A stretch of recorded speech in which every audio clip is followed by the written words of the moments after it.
चलो दोस्त, ठीक है। हम लोग पढ़ रहे हैं कॉम्प्लेक्स नंबर में यूनिमॉडुलस ऑफ कॉम्प्लेक्स नंबर, ठीक है ना। तो नेक्स्ट मतलब हम लोग चलो हम पढ़ते हैं। देखो इसे कैसे लिखते हैं, modulus of Z equal to 1 लिखेंगे। Modulus of Z equal to 1, नाम से ही क्लियर हो रहा है क्या, 1 के इक्वल हो रहा है ना। ठीक है, नाम से क्या क्लियर हो रहा है कि 1 के इक्वल हो रहा है। अब हम क्या करेंगे, देखो सीधे हमें पता है जेड क्या होता है, x प्लस आई वाई होता है। क्या होता है, x प्लस आई वाई। ठीक, तो इसको हमने ऐसे लिख दिया। ठीक, बस इतना सिंपल सा है और कुछ नहीं, मतलब यूनिमॉडुलस इतना सा है। लेकिन बस इस पर एक क्वेश्चन आता है तो उसको थोड़ा सा देख लेते हैं। क्वेश्चन देख लेते हैं कैसे कर कहाँ है। ठीक है, देखो जैसे एक कोई क्वेश्चन दिया हुआ है, हमें क्या क्वेश्चन दिया हुआ है, Z1 2 Z2 bar divide by 2 minus, है ना, Z1 Z2 1। Okay, is a unimodulus. क्या दिया है, is a यूनिमॉडुलस।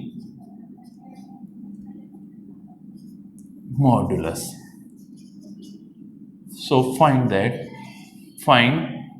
Z1 bar, sorry Z1 modulus of Z1 and modulus of Z2। ये अलग अलग निकालना है। क्या निकालना है, हमने इन दोनों को अलग अलग निकालना है। हमें क्या दिया हुआ, Z1 bar minus 2 Z2 bar divide by 2 minus Z1 into Z2 बार। ठीक है, हमसे बोला ये हमारा अगर यूनिमॉडुलस है तो हमें क्या निकालना है, modulus of Z1 and modulus of Z2। ठीक है, अब हम लोग एक प्रॉपर्टी पढ़े हुए थे। क्या पढ़े हुए थे, चलो पहले इसको थोड़ा सा लिख लें फिर आपको बताएंगे।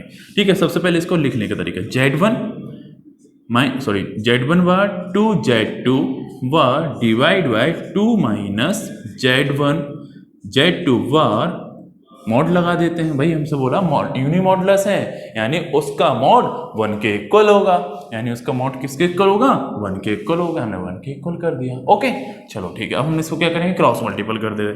हम इसको ऐसा लिख सकते हैं, Z1 बार माइनस 2 Z2 बार मॉडुलस, ठीक है, मॉडुलस या mod Z1 bar minus 2 Z2 bar equal to 2 minus Z1 Z2 bar. ऐसा लिख सकते हैं, बस नॉर्मली क्रॉस मल्टीपल किया। अब बोथ साइड हम क्या करेंगे, स्क्वायर कर लेंगे। दोनों साइड हम क्या है ना, वर्क कर देंगे, हिंदी में बोलेंगे वर्क से। ठीक है, बोथ साइड हम क्या कर देंगे, स्क्वायर कर दिया। तो हम इसको ऐसा लिख सकते हैं, इसका स्क्वायर एंड इसका स्क्वायर। ओके, ठीक है, ओके। अब हमने देखो एक प्रॉपर्टी पढ़ी हुई थी इसके पहले, जस्ट पहले वाली क्लास में, जेड का मॉड जेड का स्क्वायर कितना होता है, मॉड जेड का स्क्वायर कितना होता है, जेड इंटू जेड बार। क्या होता है, जेड इंटू जेड बार होता है। ठीक है, फिर प्रॉपर्टी पढ़े हुए थे हम लास्ट क्लास में। ठीक है, हम जानते भी हैं। ठीक है, मॉडुलस ऑफ जेड का स्क्वायर कितना होता है, जेड इंटू जेड बार। जेड बार क्या होता है, कॉन्जुगेट ऑफ जेड। ठीक, अब देखो इसको सॉल्व करते हैं। स्क्वायर लिखा है यानी ये हमारा जेड हो गया, एंड इसका कॉन्जुगेट जेड इंटू जेड बार। ठीक है, तो हम क्या लिखेंगे इसको, Z1, ये पूरा वही लिख ले रहा है, Z2। ओके, इसको मॉडुलस लिख दिया, इसको ऐसा लिख दिया, एंड Z1 माइनस 2 Z2 ऐसा लिख दिया मैंने। भाई मॉड ऑफ जेड का स्क्वायर क्या होता है, जेड इंटू जेड बार होता है। एक वही नंबर और एक उसका कॉन्जुगेट। सेम हमसे बोला कि इसका Z1 बार माइनस 2 Z2 बार का हमें स्क्वायर निकालना है, मॉडुलस का मॉड का स्क्वायर निकालना है। तो क्या लिखेंगे, एक तो पूरा नंबर ये आ जाएगा, एंड इसका जो हमें अगर Z1 बार है तो Z1 हो जाएगा, और Z2 बार है तो Z2 हो जाएगा। या Z2 होता तो Z2 बार हो जाता, और Z1 था तो Z1 बार हो जाता। ठीक, इसको ऐसे लिख लिए। सेम इधर देखो, इसका क्या आएगा, 2 माइनस Z1। देखो Z पर क्या है, बार नहीं है, पहले तो यही नंबर आ जाएगा, इसको Z2 बार। ओके, एक तो हमें Z लिखना है ना, Z का स्क्वायर मतलब मॉड ऑफ Z का स्क्वायर क्या होता है, Z इंटू जेड बार। तो हमारा एक तो वही नंबर आ गया, इंटू क्या आ जाएगा, 2 माइनस Z1 पे बार नहीं है तो Z1 पे बार आ जाएगा, एंड Z2 पर बार है तो Z2 पर बार हट जाएगा। ओके, इतना आ गया। सॉल्व करें, अब देखो सॉल्व करते हैं इसको। सॉल्व किए, देखो मल्टीपल करो, Z1 बार इंटू Z1 क्या हो जाएगा, Z1 का होल स्क्वायर। मॉड Z1 का होल स्क्वायर, ऐसे लिख सकते हैं। जैसे हमने इसको ऐसा लिखा तो इसको हम ऐसा लिख सकते हैं ना भाई, इन दोनों का नॉर्मली मल्टीप्लिकेशन कर रहे हैं सबका, इसका इसका मल्टीपल करके Z1 बार इंटू Z1, तो हमें क्या लिख रहे हैं Z1 का स्क्वायर, ठीक है, मॉड ऑफ Z1 का स्क्वायर, ठीक है। ऐसे इसको लिखेंगे 2 Z1 Z2 बार, ये आ जाएगा हमारा क्या होगा दोस्त, माइनस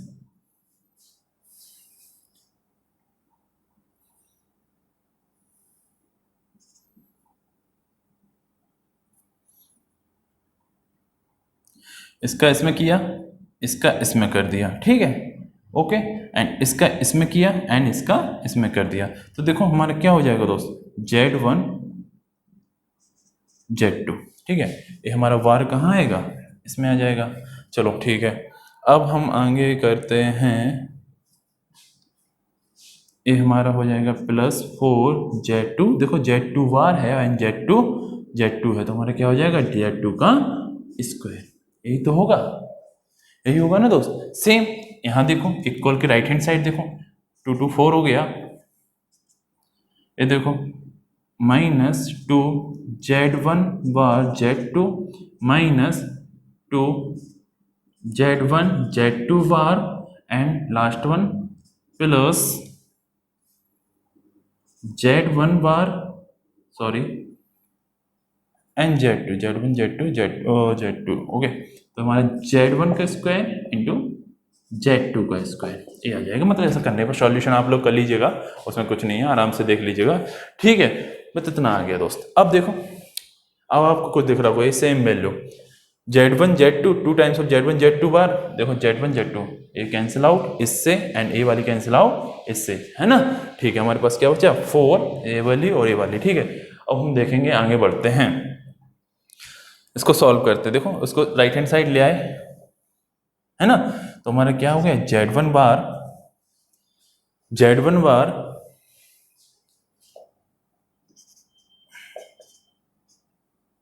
4 टाइम्स Z2, सबको right hand side left hand side ले आओ, -4 plus Z1 Z2 equal to 0, ठीक। अब हमने क्या किया, देखो इनमें और इनमें कॉमन ले लो और इन दोनों में कॉमन ले लेते हैं। कैसे लिया, देखो हमने क्या लिया, इनमें से हमने Z1 बार कॉमन ले लिया, यहाँ से क्या बचा Z1 बार स्क्वायर कॉमन ले लिया, यहाँ से Z2 mod Z2 whole square, ऐसे ही -4 इधर इन दोनों में कॉमन लिया तो -4 लिया, तो हमारा आ जाएगा 1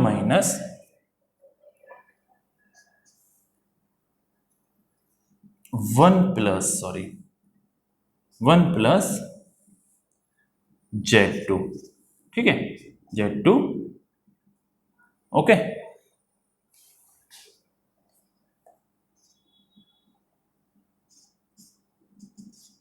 ऐसे अभी समझाना, देखो हमने क्या किया, तो पहले से सॉल्यूशन किया, ठीक, फिर सॉल्यूशन किया, ये हमने देखो इसमें देखो सबको लेफ्ट हैंड साइड ले आए, सबको लेफ्ट हैंड साइड ले आए। अब हमने क्या किया, देखो Z1 मॉड Z1 का स्क्वायर और इसमें से मतलब Z1 का स्क्वायर इंटू Z2 का स्क्वायर में से कॉमन ले लिया हमने, क्या Z1 स्क्वायर कॉमन ले लिया, और हमने यहाँ पर 4 और 4 Z2 स्क्वायर में से हमने क्या कॉमन ले लिया, ठीक है, इतना आ गया। अब देखो ये वाली वैल्यू सेम है, इसको सॉल्व कर लेते हैं हम लोग, क्या करेंगे सॉल्व कर लेते हैं इसको। तो देखो हमारा कितना आ जाएगा दोस्त, 1 प्लस Z2 मॉड का स्क्वायर, यहाँ से क्या बचेगा Z1 मॉड Z1 का स्क्वायर -4 इक्वल टू 0, ये हमारी कॉर्डिनेट मतलब हमारे क्या फैक्टर जैसे मतलब फैक्टर टाइप के हो गए, तो हमारा क्या हो जाएगा, देखो Z2 square equal to minus बना गया, और यहाँ पर Z1 स्क्वायर इक्वल टू क्या हो जाएगा दोस्त 4 हो जाएगा। बस इतना, जैसे Z1 Z2 की वैल्यू आ गई हमारे पास, ऐसे सारे के सारे सॉल्व कर लेंगे। समझ में आया कि नहीं, यूनी मॉडुलस था, हमने इसे सॉल्यूशन किया ऐसे सीधे, हमसे ओनली 1 के इक्वल रखना है और नॉर्मली सॉल्यूशन करना है, प्रॉपर्टी में आइडेंटिटी उसकी मतलब समय याद हो उस टाइम, मतलब ठीक है उस टाइम हमें आ रहा हो, ठीक, तो हम सारा का सारा सॉल्व कर सकते हैं, ठीक। अब हम लोग आगे बढ़ते हैं, थोड़ा सा हमने क्या किया, देखो ये हो गया सारा का सारा, अब हम लोग आगे बढ़ते हैं। हमसे बोल दिया जाए कि मॉडुलस को सॉल्व करो इनइक्वालिटी के टर्म्स में, है ना, इनइक्वालिटी के टर्म्स में, जैसे लेस देन ग्रेटर देन है कि less than equal to greater than equal to, ठीक है। तो उसके लिए प्रॉपर्टी होती है, जैसे हमसे बोल दिया जाए कि देखो mod Z1 plus Z2, mod Z1 plus Z2 less than equal to, है ना, लेस देन इक्वल टू हमारे किसके इक्वल होगा, mod Z1 plus mod Z2, ठीक है। हमसे बोल दिया जाए Z1 प्लस माइनस कर लेते हैं, प्लस माइनस होता होगा, ठीक है, ये हमारा क्या है, plus minus mod Z1 mod Z1 plus minus Z2 less than equal to mod Z1 plus Z2, है ना, मॉड Z2, ठीक है। अब हम जैसे एक और होता है, बस दो होती हैं, बस सारा का सारा हम पूरी इनइक्वालिटी वाले क्वेश्चन कर सकते हैं मॉडुलस वाले, ठीक है। तो हम क्या कर देंगे, देखो Z1 प्लस माइनस Z2, है ना, greater than equal to mod Z1 minus mod Z2, okay. ये दो प्रॉपर्टीज हम पूरे मॉडुलस के इनइक्वालिटी वाले क्वेश्चन कर लेंगे, ठीक। तो आराम से अच्छे क्वेश्चन करते हैं ना। ये हमारा क्या है, ये वाली दो प्रॉपर्टी में याद रखनी है कैसे, कि देखो mod Z1 plus minus Z2, है ना, लेस देन इक्वल टू किसके को होता है, mod Z1 plus mod Z2, ठीक है। ऐसे ही दूसरा वाला क्या है, mod Z1 plus minus Z2 greater than equal to, है ना, mod Z1 minus Z2, okay, ठीक। तो ऐसे में इनको याद रखे, इनको सॉल्व करना है। जैसे कोई क्वेश्चन है, जैसे कोई क्वेश्चन उठा लेते हैं, क्वेश्चन उठाते हैं, ओके, ठीक है, हम क्वेश्चन उठा लेते हैं। हमसे दे दिया जाए एक क्वेश्चन है, हमसे बोल दिया जाए कि इफ या mod Z plus 3 equal to 3, क्या बोल दिया जाए, Z plus 3 equal to 3, find the value, so find the value, find the value mod Z plus 4i, mod Z plus 4i, है ना, यही तो हमसे पूछ रहा है ना। इसकी मैक्स वाली वैल्यू, क्या, मैक्स वाली मतलब मैक्सिमम वाली वैल्यू फाइंड करना, मिनिमम और मैक्सिमम। तो हमसे मैक्सिमम पूछा है, मिनिमम भी बता देंगे इसके, है ना। तो हमसे पहले क्या क्वेश्चन, इनइक्वालिटी वाले क्वेश्चन करते हैं। हमसे बोल दिया जाए कि क्या, कि Z, है ना, if mod Z plus 3 equal to 3, तो find the value of mod Z plus 4i, है ना, इसकी वैल्यू, इसकी मैक्स वाली, मॉड मैक्स वाली वैल्यू निकालें। MIN मिन होता है, मिनिमम होता है, तो मिनिमम वाली वैल्यू निकालते हैं। तो अब इसको सॉल्व कर रहे हैं हम लोग, कैसे सॉल्व करेंगे इसको, देखो दोस्तों, दो टाइप से, इनइक्वालिटी के उसके टर्म्स में करेंगे और एक नॉर्मल तरीका से, ठीक है। तो पहले इनइक्वालिटी के टर्म्स में करते हैं, कैसे करेंगे इसको। अब हमने देखो, हमसे क्या बोल दिया जाए, हमें ये वाली इस प्रॉपर्टी का यूज करते हुए, इस प्रॉपर्टी का यूज करते हुए हम कर रहे हैं, ठीक है। तो हमसे बोल दिया जाए, देखो, अच्छा, हमारे पास गिवन क्या है, Z प्लस 3, है ना, यही तो दिया हुआ, क्या दिया हुआ है, Z प्लस 3 दिया ना, है ना।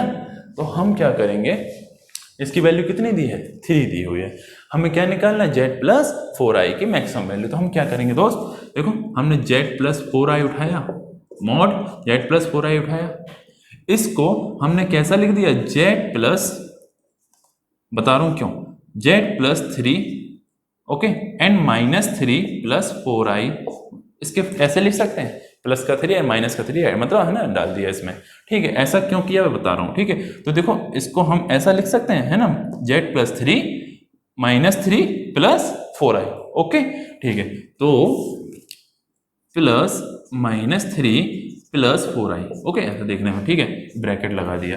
अब हमारा रियल नंबर अलग हो जाएगा, वो अलग हो जाएगा, ठीक है। तो ऐसा क्यों किया हमने, Z प्लस 4i को क्या लिख दिया, Z प्लस 3, है ना, plus minus 3 plus 4i, okay, plus का 3 है, माइनस का 3 है, इसमें डाला तो ऐसा, ठीक है। अब हमने क्या किया, हमें इसकी वैल्यू निकालनी है, हमने इसको Z प्लस 3 के टर्म्स में लिख दिया, क्योंकि मॉड Z प्लस 3 की वैल्यू गिवन है 3, ठीक। तो हम इसको सॉल्व करते हैं। अब देखो, इसको देखो, मॉड, इसको पहले ओनली मॉड, हमने क्या पढ़ा था, mod Z1 plus minus Z2 less then वगैरह या फिर ग्रेटर देन, कुछ भी होता है ऐसा लिखते हैं। तो हमारा क्या है, इसको हम Z1 मान लें, इसको Z2 मान लें, इसको Z1 मान लें और इसको Z2 मान लें, ओके। और हमारे किसके इक्वल है ना, ये हम मतलब इसकी मैक्सिमम वैल्यू निकालनी है, मैक्सिमम वैल्यू निकालनी होगी, है ना। तो हमें क्या लेना होगा, लेस देन इक्वल टू, क्या लेना होगा, लेस देन। तो ये लेस देन वाला फॉर्मूला देखो, Z1 और Z1 प्लस Z2, Z1 हमारा क्या है, Z+3, okay, and plus Z2 हमारा क्या है, -3 + 4i। यही तो है, बस यही तो करना था। हमने क्या लिखा, mod Z+4i को हमें वैल्यू फाइंड करनी थी मैक्सिमम वाली, तो हमने नोट Z+4i को हमने क्या लिखा, Z+3 -3 + 4i, है ना, ऐसा लिख दिया। क्यों लिखा, क्योंकि हमें ये प्रॉपर्टी पता थी, ठीक। अब हमें प्रॉपर्टी पता थी, हमें पता था कि भाई हमें मैक्सिमम वैल्यू निकालनी है, तो हमने लेस देन वाला साइन लिया, लेस देन ग्रेटर, है ना, लेस देन इक्वल टू, ठीक। तो हमने देखो Z1 ये हमारा हो गया एंड Z2 हमारा ये हो गया। तो Z हमारा क्या होता है, less than Z1 plus mod Z2, है ना, mod Z1 plus mod Z2 हो गया इतना। अब इसको सॉल्व करते हैं, देखो इसको सॉल्व किया हमारा क्या आएगा।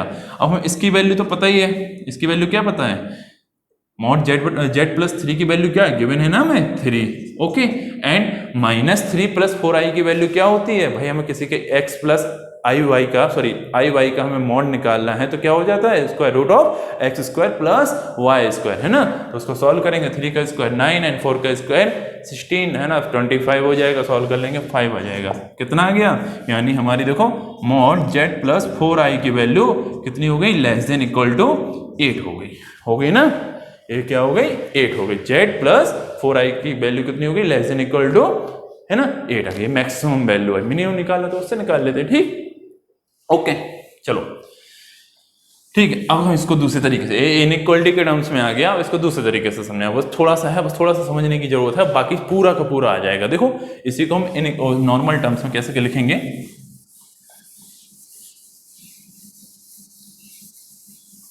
देखो हमसे क्या दिया है, Z+3 equal to mod Z+3 equal to 3 and Z+4i की वैल्यू निकालनी है, ठीक है।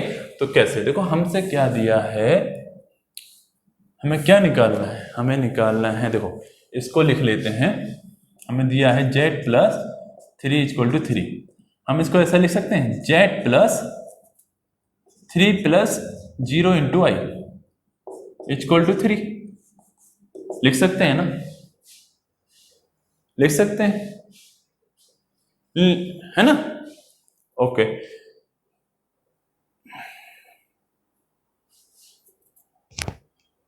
चलो आगे बढ़ते हैं दोस्त। यानी इसका मतलब क्या हुआ, इसका मतलब क्या हुआ दोस्त, हमसे दिया है कि ऐसा, चलो इसको ऐसे नहीं लिखते हम लोग, क्या लिखेंगे, Z+, देखना दोस्त क्या लिखेंगे इसको, -3 + 0 × i इक्वल टू 3, ऐसा लिख सकते हैं। mod Z+3 इक्वल टू 3 दिया है हमसे, मतलब हमने क्या किया, Z -3 प्लस हो जाएगा, और 0 × i दिया है तो हमने ऐसे लिख लिया, नॉर्मल, है ना। मैं बता रहा हूँ क्यों लिखा। अब देखो इसका मतलब क्या होता है, Z में से अगर किसी नंबर्स को सब्ट्रैक्ट कर रहे हैं, किसी कांस्टेंट नंबर को, मतलब किसी नंबर को सब्ट्रैक्ट कर रहे हैं, या Z से किसी एक पर्टिकुलर पॉइंट के, मतलब कांस्टेंट डिस्टेंस कितनी आ रही है, 3 आ रही है, मतलब Z से इस नंबर को सब्ट्रैक्ट करने पर हमें पर्टिकुलर डिस्टेंस कितनी मिल रही है ना, 3 मिल रही है, कांस्टेंट डिस्टेंस मिल रही है। कांस्टेंट डिस्टेंस किस में आती है, कभी भी कांस्टेंट डिस्टेंस किस में आती है, एक सेंटर, मतलब एक पॉइंट अगर फिक्स कर दिया जाए तो कांस्टेंट डिस्टेंस उस पॉइंट से, कांस्टेंट डिस्टेंस या फिक्स पॉइंट कितना कैसा आता है, ऐसा सर्किल करने पर आता है कि नहीं आता है। यानी देखो रेडियस ऑल पॉइंट पे हमारी इक्वल होगी कि नहीं होगी, है ना। तो हमारे कांस्टेंट डिस्टेंस आ रही है, तो वही चीज हम करेंगे, देखो ग्राफ में करते हैं थोड़ा सा, उसमें थोड़ा सा समझ गए तो खुद देखो हमसे क्या बोल रहा है, Z में से अगर हम इसको सब्ट्रैक्ट कर रहे हैं तो एक कांस्टेंट डिस्टेंस कितनी मिलती है, 3 मिलती है। यानी हमारी जो कांस्टेंट डिस्टेंस है जो हमारी, वो हमारी क्या हो जाएगी, रेडियस हो जाएगी, वो हमारी क्या हो जाएगी, रेडियस, यानी सर्कल की रेडियस, ओके। अब हमने देखो पॉइंट किस में से, Z में से सब्ट्रैक्ट कर रहे हैं, किस पॉइंट को, -3i 0, तो हमारे देखो -3 पॉइंट को यहां पर बनेगा, यही तो आएगा दोस्त, -3 तो हमारे बताओ सेकंड क्वाड्रेंट में होता है कि नहीं होता है, ठीक। तो यहां पर आ गया। अब हमसे बोल रहा है यहां से इस पॉइंट से एक फिक्स डिस्टेंस कितनी है, 3 है ना। तो देखो हमने एक सर्किल बनाया, यहां से एक हमने ऐसा सर्किल बना लिया, क्या बना लिया, सर्किल बना लिया। ठीक है, यानी हमारी ये डिस्टेंस हमारी क्या है, कांस्टेंट हमारी क्या है 3 है, ये हमारा 3,0। अब हमसे बोल रहा है तो इतना समझ में आया, इतना अगर समझ में आ गया तो सारा का सारा समझ में आ गया। देखो जेड में से अगर -3,I0 को सबट्रैक्ट किया तो एक फिक्स कांस्टेंट डिस्टेंस मिल रही है 3, यानी सर्किल की रेडियस कितनी होगी 3 होगी। ठीक है, तो हमने 3 डिस्टेंस का मतलब, और किस पॉइंट से -3,0 से, है ना। तो हमने उस पॉइंट से एक सर्किल बनाया 3 रेडियस का, 3 में जो भी यूनिट रेडियस का। ठीक, अब हमसे क्या पूछ रहा है, किससे में निकालना, हमें किसकी वैल्यू मैक्सिमम निकालनी है, Z mod Z plus 4i की मैक्सिमम वैल्यू। तो देखो जेड प्लस 4i को हम क्या लिखेंगे, जेड प्लस 4i को हमने मॉड जेड प्लस 4i को हम लिख सकते हैं, ऐसा लिख सकते हैं दोस्त, जेड माइनस है ना, जेड माइनस 0 माइनस 4i, ऐसा लिख सकते हैं ना, ऐसे ही तो लिख सकते हैं। ठीक, ओके। अरे जेड प्लस 4i को हम कैसे लिख सकते हैं भाई, जेड माइनस 0 माइनस 4i, तो वैसे ही वही टर्म्स है। तो यानी हमारे देखो जेड में से हम इसको जेड में से इसको सेपरेट कर रहे हैं, है ना। तुम देखो इसको क्या आएगा, एक बार कोऑर्डिनेट क्या है, देखो 0,-4, 0,-4 कहाँ होते हैं, यहाँ पर होते हैं। ठीक है, यानी इस पॉइंट से हमें मैक्सिमम डिस्टेंस चाहिए, तो इस पॉइंट से इस सर्किल की मैक्सिमम डिस्टेंस कितनी हो जाएगी, यानी देखो इसको मैच करते हुए जा रहा है, मतलब इससे मैक्सिमम डिस्टेंस, मिनिमम तो ये है हमारी, यहाँ से लेकर यहाँ तक ये हमारी मिनिमम डिस्टेंस हो गई, यहाँ से लेकर यहाँ तक हमारी क्या हो गई, मैक्सिमम हो गई। अब हम निकालेंगे कैसे, देखो ए वाली हमें कितनी दी हुई है 3, ये हमारी 4, तो ये हमारी कितनी हो जाएगी 5 हो जाएगी। ठीक है, इस पॉइंट से यहाँ तक 5 और रेडियस ऑफ द सर्किल कितनी है 3 है, तो हमारा कितना आ जाएगा 8 आ जाएगा। कितना आ जाएगा 8, यानी हमारा मैक्सिमम कितना आ जाएगा दोस्त 8 आ जाएगा। समझ में आया कि नहीं आया दोस्त, देखो ये 3 है, ये 4 है, तो ये 5 हो जाएगी, इस पॉइंट से यहाँ तक मतलब 5 हो जाएगी। अब देखो ये 5 है, हमें मैक्सिमम निकालना है, 5 में 3 और इसकी रेडियस ऐड कर दो तो 3 हो जाएगी, तो हमारे 5 + 3 कितना हो गया 8 हो गया, है ना। अब हमसे अगर इसी में हमसे पूछा जाता कि मिनिमम निकालो तो कितनी हो जाएगी, देखो ये टोटल 5 है, ये टोटल 5 है, उसमें से रेडियस को सब्ट्रैक्ट कर दो तो हमारा कितना आ जाएगा, मिनिमम कितनी हो जाती 8 में से 5 को सब्ट्रैक्ट कर दो कितना आ जाएगा, सॉरी 5 में से 3 को सब्ट्रैक्ट कर दो कितना आ जाएगा 2 आ जाएगा कि नहीं है। देखो फिर से समझ में आया कि नहीं आया, हमने जेड में से किसी नंबर को सब्ट्रैक्ट करने पर एक कांस्टेंट डिस्टेंस मिलती है। कांस्टेंट डिस्टेंस कहाँ आती है, किसी एक पर्टिकुलर पॉइंट सर्किल में आती है, तो हमारा 3 क्या हो गई, उसकी रेडियस हो गई। ठीक, अब उसकी जब रेडियस हो गई तो हमने क्या किया, देखो हमने -3,0 पॉइंट लिया, एक 3 रेडियस का सर्किल बनाया। ठीक, और हमसे कहाँ से डिस्टेंस फाइंड करनी थी, जेड माइनस 0 माइनस 4i, है ना, यहाँ से डिस्टेंस फाइंड करनी। तो हमने पॉइंट बनाया, यहाँ से देखो मैक्सिमम डिस्टेंस यहाँ होगी, यानी ये डिस्टेंस तो कवर करेगा ही और इसकी रेडियस भी, है ना, तो मैक्सिमम होगी 8, है ना, 5 + 3। एंड ऐसे ही मिनिमम अगर पूछा होता तो हमारा क्या हो जाएगा, मिनिमम कितना हो जाएगा 5 माइनस, टोटल हमारी डिस्टेंस 5 है और रेडियस ऑफ द सर्कल 3 है, तो हमारी मिनिमम 2 हो जाएगी। ठीक, अब हम आगे थोड़ा सा एक और इससे रिलेटेड क्वेश्चन करते हैं, मतलब अगर ये समझ में आ गया तो वो तो आ ही जाएगा। देखो एक और क्वेश्चन करते हैं, जैसे हमसे बोल दिया जाए कि मॉड जेड माइनस 4 + 3i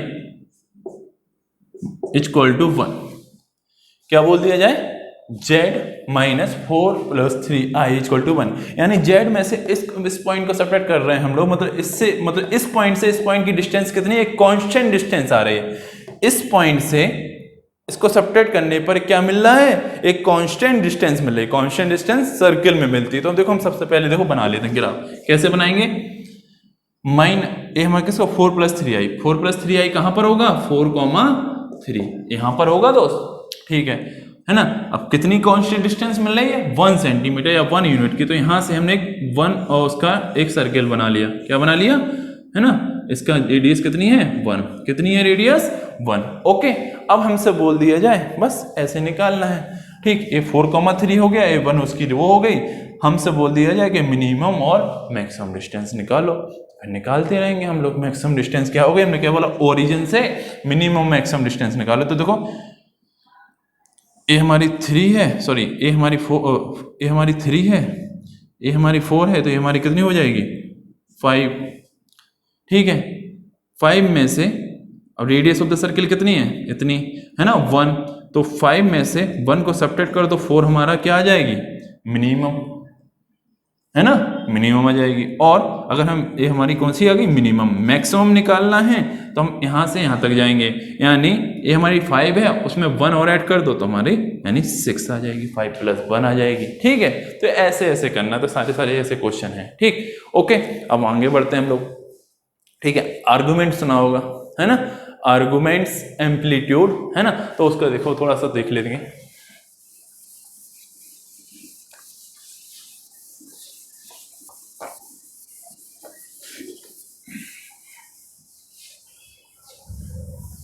देखो आर्गुमेंट्स, है ना, आर्गुमेंट्स आपने पढ़ा होगा, थीटा, जो भी बता, थोड़ा सा समझा दे रहा हूं मैं थोड़ा। ठीक है, आर या फिर एम्पलीट्यूड्स, ठीक है ना, एम्पलीट्यूड निकालना है या आर्गुमेंट निकालना है। चलो ठीक है, तो कैसे निकालते हैं वो बताते हैं हम आपको। हमसे बोल दिया जाए कोई कॉम्प्लेक्स नंबर है जेड, है ना, तो उसका आर्गुमेंट निकाल लो, तो कैसे निकाले, थोड़ा सा आना चाहिए, फिर देखते हैं। देखो हमसे बोला कोई जेड हमारा x + iy नंबर है, उसका आर्गुमेंट निकालो, यानी थीटा निकालना हमें। हाँ, कैसे निकालेंगे, हमने देखा, देखो हाँ, लेकिन उसमें चारों कोऑर्डिनेट में अलग होता है, फर्स्ट कोऑर्डिनेट में अलग होता है, सेकंड कोऑर्डिनेट में अलग होता है, थर्ड कोऑर्डिनेट में अलग होता है, फोर्थ कोऑर्डिनेट में अलग होता है। कैसे, हमने मान लिया कोई पॉइंट है या कोई मतलब एम्पली जो भी है, लाइन है, जेड है ना, और कॉम्प्लेक्स नंबर है, ठीक है, वो एक्स साइड्स की पॉजिटिव डायरेक्शन, मतलब एक्स से पॉजिटिव डायरेक्शन में, मतलब पॉजिटिव मतलब थीटा, वो हम उसको क्या बोलेंगे, अल्फा बोलेंगे। क्या बोलेंगे, अल्फा। मतलब एक्स एक्सिस से पॉजिटिव डायरेक्शन, नेगेटिव डायरेक्शन में नहीं, पॉजिटिव डायरेक्शन में हमारा क्या होता है, अल्फा। ठीक है, तो हम क्या लिखेंगे, अल्फा इक्वल टू, मतलब एंगल बनाना चाहिए, अगर नेगेटिव में तो माइनस हो जाएगा। ठीक है, तो tan इनवर्स क्या हो जाएगा, mod by divide by mod x. समझना, मैं बता दूं थोड़ा सा। देखो एम्पलीट्यूड क्या, सॉरी एम्पलीट्यूड या आर्गुमेंट जो भी, हमने एक पॉइंट, हमें कॉम्प्लेक्स नंबर दिया है या कोई कोऑर्डिनेट दिए हैं, है ना, अब वो एक्स एक्सेस से पॉजिटिव डायरेक्शन में कितना एंगल बनाना है, वो हमारा क्या होता है, आर्गुमेंट होता है। एक्स एक्सेस पॉजिटिव, एक्स से मतलब पॉजिटिव डायरेक्शन में, एक्स एक्सेस से पॉजिटिव डायरेक्शन में जितना एंगल बनाता है वो हमारा क्या होता है, आर्गुमेंट या फिर एम्पलीट्यूड होता है। ठीक है, तो हमने मान लिया, देखो हमारा क्या है, हमें जेड दिया, तो हमने दिया alpha equal to tan inverse mod Y divide by mod X, है ना। मॉड का मतलब भाई चाहे पॉजिटिव हो या नेगेटिव हो, सारे के सारे हमें मतलब सीधा सीधा पॉजिटिव में मिल रहा है, फिर बाद में करेंगे वो। ठीक है, तो देखो दोस्तों, देखो फर्स्ट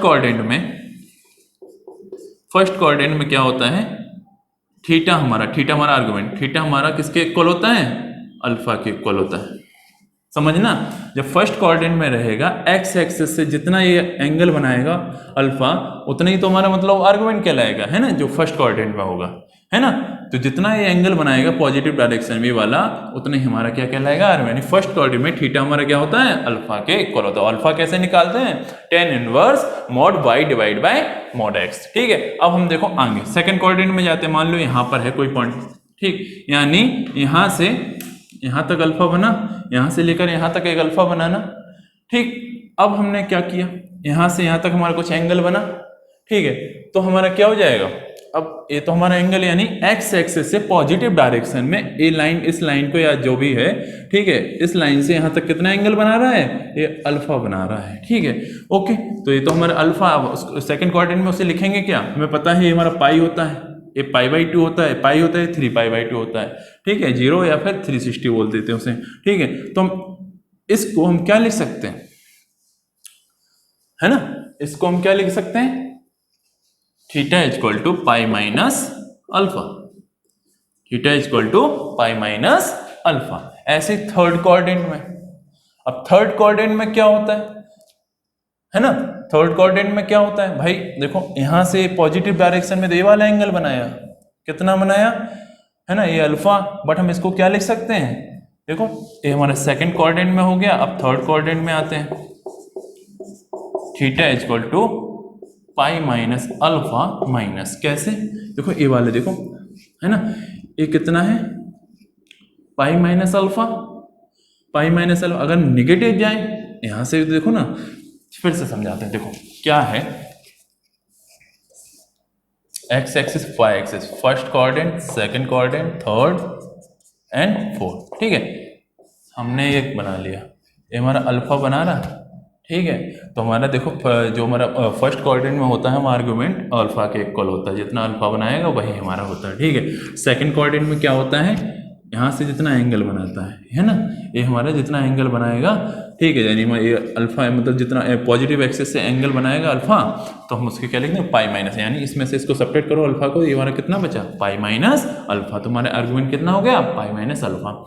इधर देखो दोस्त, थर्ड वाले कोऑर्डिनेट में भाई हमारा एक लाइन आई है, ऐसा पॉजिटिव डायरेक्शन एंगल कितना बन रहा है, ये तो बन रहा है, ठीक है। लेकिन नेगेटिव में देखो क्या है, पाई माइनस अल्फा, पाई माइनस क्या हो जाएगा दोस्त, पाई माइनस अल्फा, ठीक। ऐसे फोर्थ वाले कोऑर्डिनेट में आते हैं, इसमें क्या हो जाएगा, थीटा हमारा माइनस अल्फा के इक्वल होगा, किसके इक्वल होगा, माइनस अल्फा के। भाई हमारा एंगल कहाँ बनेगा, यहाँ बनेगा, है ना, तो अल्फा, तो ये हमारे किसके, भाई नेगेटिव डायरेक्शन में जा रहा है, तो अल्फा हमारा क्या हो जाएगा, नेगेटिव, है ना, अल्फा, ठीक। तो ऐसे ऐसे करना है, ये आपने 11th क्लास में पढ़े होंगे, इतने डिटेल में हम तो बता दिया, ठीक है दोस्त। आगे बढ़े, ठीक। अब हमने पढ़ा था पोलर फॉर्म भी पढ़े होंगे, है ना, यूलियर, बस इतना ठीक।